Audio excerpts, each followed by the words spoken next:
For the past 2 years that we have worked on the product, we've, for the most part, bootstrapped. So it's great to get outside funding, and especially getting it from local investors here in Nigeria.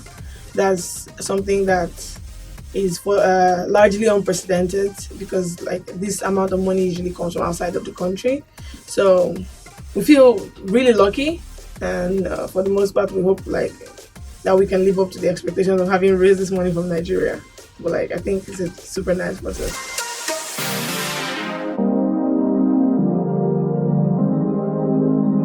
It was in December 31st, 2015, where there was a picture that went viral on the internet, where someone was able to save up 365,000 naira from putting aside 1,000 naira every day for 365 days.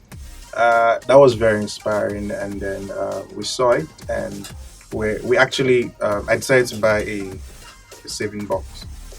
But at the back of that, we decided to automate the entire process, because we couldn't imagine, maintaining that level of discipline, having to put in 1,000 naira every day in the box. So it was, we thought that was really superhuman, and we needed something that would actually help a lot of people, because there were so many people that fell into that category.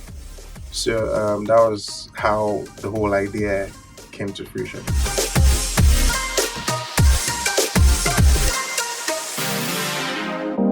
We actually bootstrapped for 2 years, so to move the buzzword, we basically ran the business using our money from our businesses to run the business for 2 years. But we felt like we were actually getting to a new kind of scale, and we needed to definitely ramp up in terms of capital to be able to do what we actually want to do.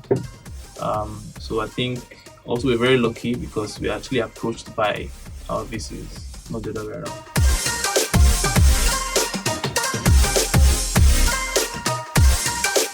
First thing is the product, so we actually intend to pick up the product, then beef up our team, which means getting more finance people on board, beefing up our operations, pretty much. So basically products and beefing up the team.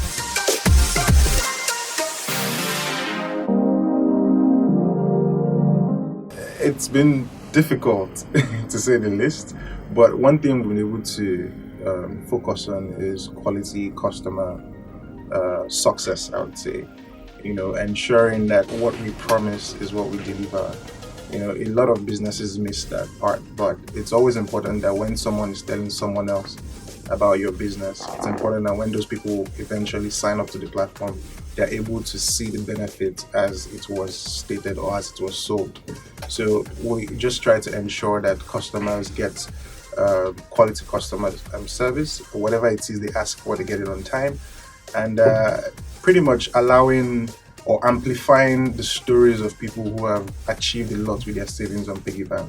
So you see people who have saved for a wedding, who have saved for rent, who saved to get a house, saved to buy a car. They come back to us with a lot of stories about that, and we try to amplify it and tell other people that this is what other people are doing with their savings, and then when they try it, it actually works for them.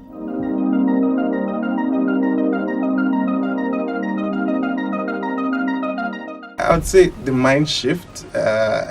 It's very interesting to see that, as the 5% thing, which enforces the discipline, actually encourages people to actually save more and maintain their savings. I don't know if my colleagues will have more to add. Well, I mean, surprise is like the level of adoption. Usually for, I think, B2C products, there's like usually like a longer learning period between like hearing about the product and adopting it for use. So for PiggyBank, I think that building up on the customer service angle, the humanity of it has pretty much surpassed like the expectations of many people, and it's really surprising how much the customers have come to own the product.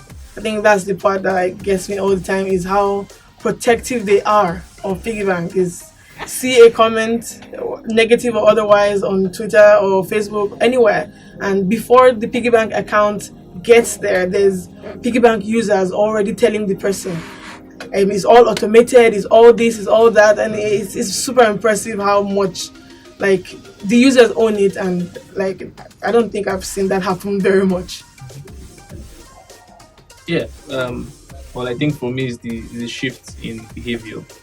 Most people who actually did not know what or how to even use money, or how to save money, are now saving, and they're now even thinking about investing. So I think that's seeing the users evolve to be more financial aware is very surprising.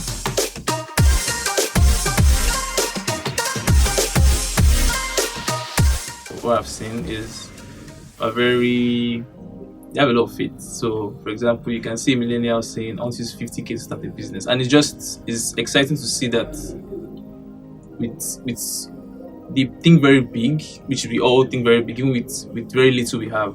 So I think that's very a lot of people actually do that. So they're not saving 20 million or just small money, but they want to do something very big with that small money. So. And like a majority of our users are millennials, so I think that's like a very important number or stat when it comes to like viewing the product, is that it's the younger people who are adopting it more. That's not to say like there's no other demographic on the platform, but they form like a super large number, and for the most part, millennials, contrary to what the news says, are super open to learning about finances. Yeah. You tell them, look, you need to save 30% of your income, and the person is going to ask you how, not why. How can I do that? And it's surprising because every outlet out there says millennials ruin everything, but they don't. They just give them the opportunity. And for the most part, because of the economic structure, about 80% of the average young person out there needs to save. So I think like PiggyBank is a very timely product in that regard. Also, I think we've been able to focus on making the product transparent and very clear. So, as opposed to what we have currently within the traditional banking system, a lot of things are very vague. You don't understand what charges you're getting, right? So, what we're trying to achieve is basically simplify wealth management, I would say, for the millennials.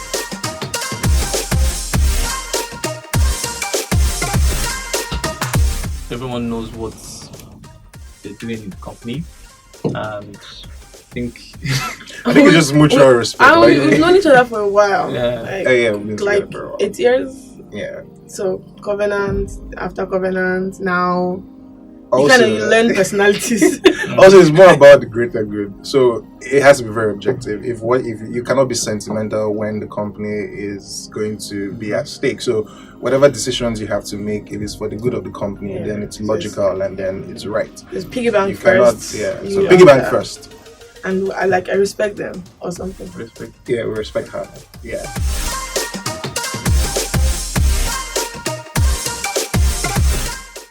Everyone is trying to do it now. Banks, everybody. I think it's good. Someone I met yesterday said that there needs to be like 50, 90 piggy banks in Nigeria. So I think companies are getting to know that millennials are the future. So trying to form products and reduce their products to fit those kind of people. And prediction. I don't know. I mean, there's a lot of banks, but not enough banking is done. So Yeah. I think what a lot of fintechs are trying to do now is to actually unbank the bank. I would say it's a reverse, as opposed to trying to get the unbanked banked, because the unbanked, they deal mostly with cash, and I think that will remain for a very long time.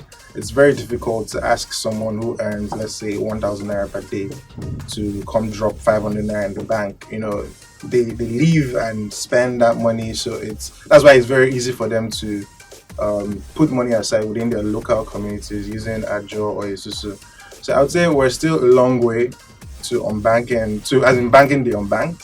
But what most fintechs are trying to do currently is, the other way around. So for me, I think the overarching observation is, one, I don't think neither banks nor fintechs can do it alone. Like, we kind of have to work together.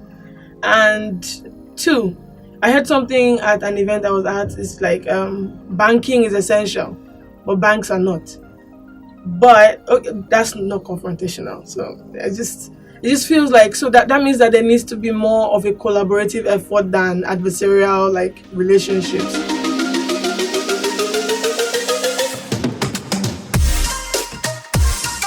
Customer first. So let the customer direct your product journey from the beginning to the end.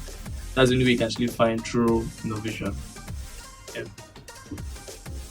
Everything I learned everything on the job, but like for real is mostly follow the customer, and it's the same I think all the time. We just follow the customer. We've allowed them direct us throughout, so we're still there following them.